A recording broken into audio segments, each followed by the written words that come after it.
Assalamualaikum Bu Ida. Waalaikumsalam Bu Eva. Ya, bagaimana keadaan Bu Ida hari ini? Alhamdulillah sehat Bu Eva. Semoga Bu Eva juga sehat selalu ya. Ya, amin amin ya robbal alamin. Baiklah Bu Ida, hari ini kita akan melakukan praktek coaching ya. Benar ya Bu ya? Benar Bu, coachingnya panggilan Ramadan. Siap. Baik, sebelum melaksanakan coaching nih, ada beberapa hal yang ingin saya tanyakan, boleh? Iya Bu, silakan. Dalam praktik coaching nanti persiapan apa yang sudah dilakukan oleh Ibu? Ya Bu, dalam pelaksanaan coaching nanti saya sudah membuat rubrik penilaian berdasarkan alur tirta, yaitu tujuan, identifikasi, rencana aksi, serta tanggung jawab. Keren ya. Kemudian kompetensi coaching apa yang ingin Ibu kembangkan? Saya ingin mengembangkan ketiga kompetensi inti coaching Bu, seperti kesadaran penuh, mendengarkan aktif, dan mengajukan pertanyaan yang berbobot. Nah, dari ketiga kompetensi tersebut, yang mana nih yang secara spesifik ingin diobservasi? Kompetensi yang secara spesifik yang ingin diobservasi yaitu mengajukan pertanyaan yang berbobot Bu. Oh ya, jadi kompetensi ingin dikembangkan yaitu mengajukan pertanyaan yang berbobot ya Bu ya? Iya Bu. Lalu indikator ketercapaian seperti apa Bu? Indikator pencapaian mengajukan pertanyaan berbobot adalah menggunakan struktur kalimat terbuka sehingga membuat Pak Gilang harus menjawab sambil berpikir sehingga muncul ide-ide yang belum terpikirkan sebelumnya untuk menemukan solusi pemecahan masalahnya itu sendiri. Luar biasa Bu Ida. Baiklah, saya rasa cukup pertanyaan dari saya. Monggo Ibu dimulai praktik coachingnya, Ibu bersama Pak Gilang. Terima kasih Bu Eva, saya akan memanggil Pak Gilang. Ya, baik, silakan. Pak Gilang, ada apa ya? Ada yang perlu disampaikan? Silakan. Begini Bu, sebenarnya saya mau sharing dengan Bu Ida tentang permasalahan saya di kelas Bu. Siswa saya khususnya pada pembelajaran matematika di kelas 4 Bu. Oh, baiklah. Kira-kira apa yang diharapkan Pak Gilang dengan diskusi yang kita lakukan ini? Saya berharap mendapatkan solusi terbaik untuk mengatasi permasalahan saya ini Bu. Oh, iya. Baiklah, kalau boleh tahu apa yang terjadi dengan pembelajaran matematika di kelas 4 Pak Gilang? Baik. Izin saya menjawab ya Bu, pada pembelajaran matematika khususnya materi operasi hitung bilangan bulat ya Bu, menjumlahkan, mengurangi, perkalian dan pembagian, kebanyakan dari siswa saya itu nilainya di bawah KKM Ibu. Oh iya, begitu ya.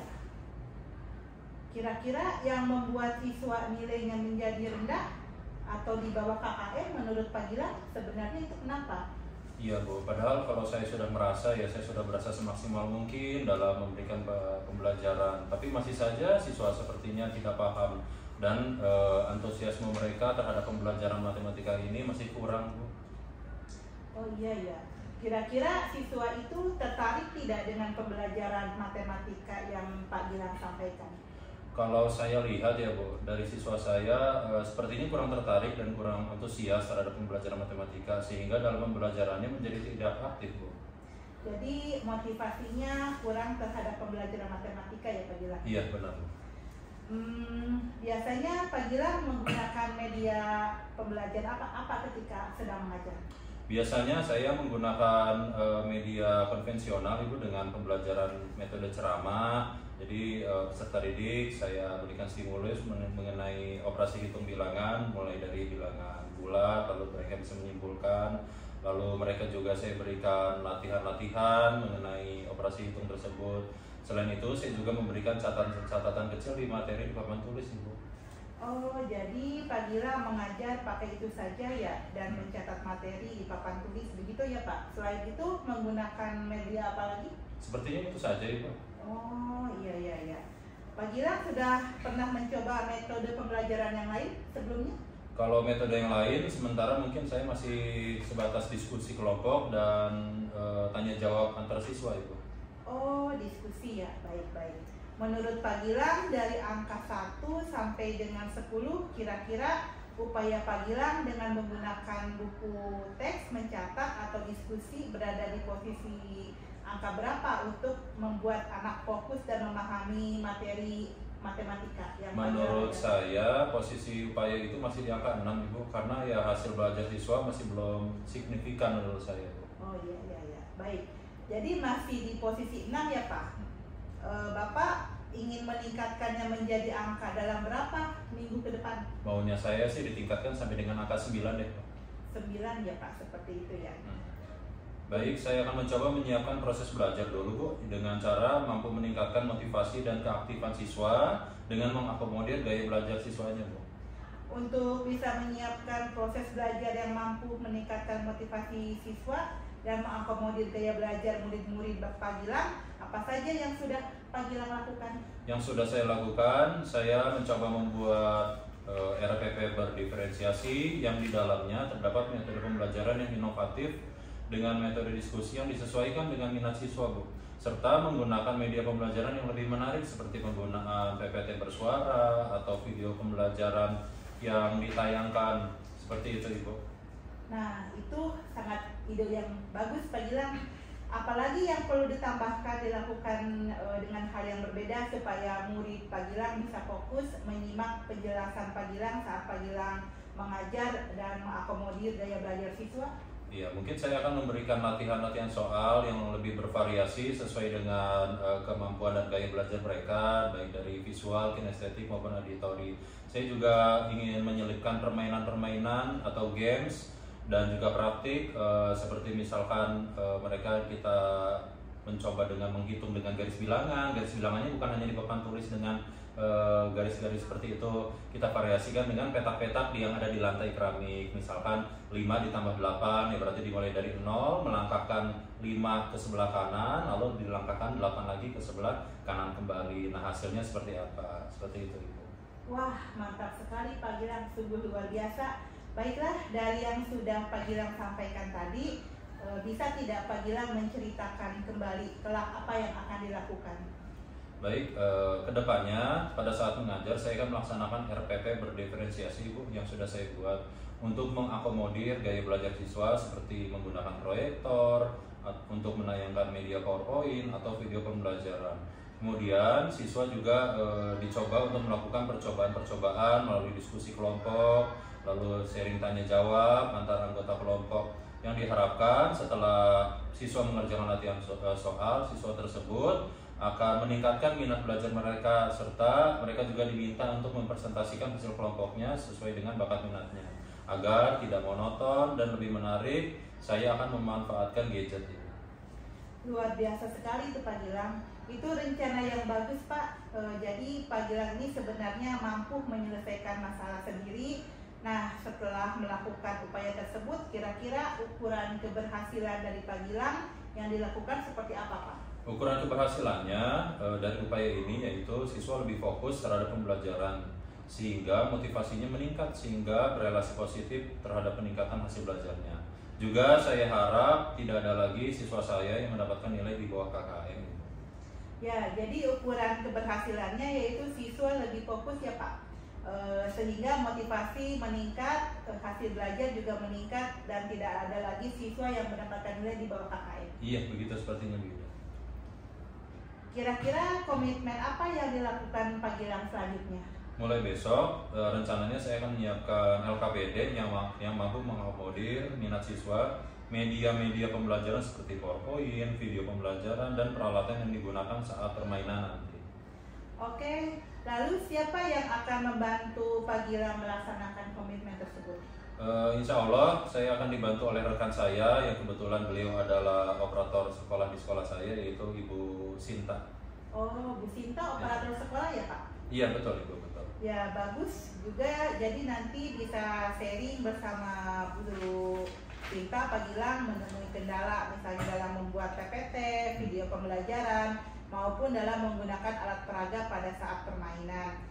Baik Pak Gilang, kalau saya simpulkan dari awal permasalahan yaitu siswa 75% dari seluruh siswa nilainya di bawah KKM ya Pak. Kemudian siswa kurang fokus dalam pembelajaran, kalau diberi pertanyaan mereka diam, tidak ada yang bisa menjawab dan sering ramai sendiri. Nah, Pak Gilang telah melakukan upaya tapi belum berhasil. Kemudian Pak Gilang akan melaksanakan upaya yang kira-kira lebih bagus idenya ya, yang membuat RPP, LPP berdiferensiasi yang mengakomodir gaya belajar siswa dengan menggunakan PPT dan video pembelajaran yang ditayangkan menggunakan LCD, proyektor, pemberian latihan soal, penggunaan alat peraga konkret, dan permainan langsung. Wah, saya rasa ini rencana yang sangat luar biasa, Pak Gilang. Kemudian selanjutnya saya ingin bertanya, bagaimana perasaan Pak Gilang sekarang? Alhamdulillah, Wida, jujur perasaan saya sekarang plong, lega. Jadi karena permasalahan yang saya hadapi, yang saya rasakan sekarang, alhamdulillah sudah ada solusi untuk kedepannya. Alhamdulillah Pak, saya ikut senang Pak Gilang bisa mendapatkan solusi dalam menyelesaikan masalahnya sendiri. Terima kasih sekali Ibu Ida. Setelah berdiskusi dengan Ibu, alhamdulillah saya mendapat pencerahan dari solusi atas permasalahan saya ini. Ya Pak Gilang, sama-sama sudah sewajarnya sesama rekan guru kita saling membantu Pak untuk mencari solusi atas permasalahan yang terjadi. Saya tunggu kabar baiknya yang luar biasa ini dari hasil upaya Pak Gilang ya Pak. Siap Ibu, setiap progresnya saya akan kabari Ibu. Mohon izin pamit Ibu, saya akan kembali ke ruang kelas karena sudah ditunggu oleh anak-anak. Ya, mangga silakan Pak Gilang. Baik, izin pamit Ibu. Assalamualaikum. Waalaikumsalam warahmatullahi wabarakatuh. Baik Bu Ida, setelah saya mengobservasi ada beberapa pertanyaan yang ingin saya sampaikan. Ya Ibu silakan. Ya. Yang pertama, apa yang sudah Bu Ida lakukan pada saat melakukan coaching ini sehingga indikator ketercapaian pengembangannya yang diinginkan terwujud?